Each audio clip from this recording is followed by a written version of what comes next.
যতন সঞ্জা কাহাম তিনি sini joto YTF block committee by Saktarjak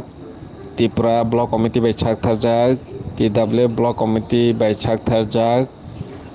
Hamchang rally khai thaniwo manjak phaimani bagui joto warriors rokno kha kaham yapharu tani ke जों अमाहाय खलायवै खा बाक्सा खलायवै जेफ्रो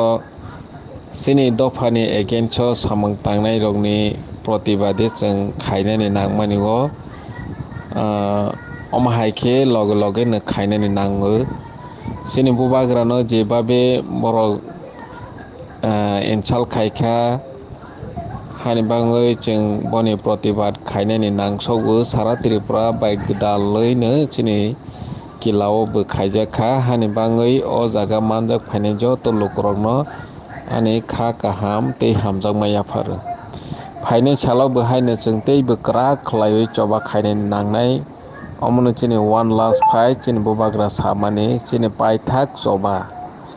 जों थांनानि हिंखा हिंखे जों democratic fight ताबुंनि Vidhan Sabha sini बागै बेलाय नांमानि फेयाबा ताबु फाने sini Tiprasa लोकरक साकबाय थां हामख्रायनि बागै सिमि वान सगै sini तिप्रासा लोकरकनो फेमलगनानि बागै चातियावै तंगो जों बरकनो बहायनो खा बाक्सा खलायबै जतनै साकथार मुंबाय जों बुसिया तंनाय रगनो बो बुसिरनानि बागै सामं मा खलायनाय दिनै जोंनोबो sini जे sini जे MDC BJP o joining rok होनायनि रग नगबायमानि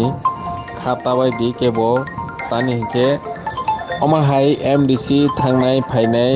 फेबा तिप्रासा लोकरक ताबो बुबाग्रा बाय तंनाय होनै जतनो लोकरक खा संगैनाखा हानिबाङै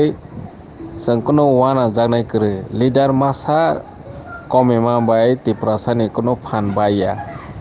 जों आगिनि सिमिनो साइमानो बरनि तमंग सामंग एक्टिविटी जों साइमान जाक ब तिप्रा मथावो सुप्रनानि बागै सिफायो थानसा न सकागनानि बागै सिफायो जों काहाम खेनो साइमान जाक हानिबाङै नांमानि जागावो कोर कमिटिनि मीटिंग रगो जों आगिफानो बनो दुलिया तिनि प्रमाण खायै रखा साकसां न जे ब सुप्रनानि बागै फाइमानि सक्सेस इंलिया होनै जे नेता अमाहायनो जों काहाम खे सिनिवानि नांनाय sini नेता कागै थांफानो जों तिप्रासा लोकरक थानसा खलायै खा बाक्सा खलायै बसकांगो हिमलायनानि नांनाय हायनहाय हामजांमाय आफारो तिनि हामचां रेलिओ जत फाइबेमानि बागै किला हामचानि जत तिप्रा वारियर्स रगनो तिप्रा मथा आयोग लगथों।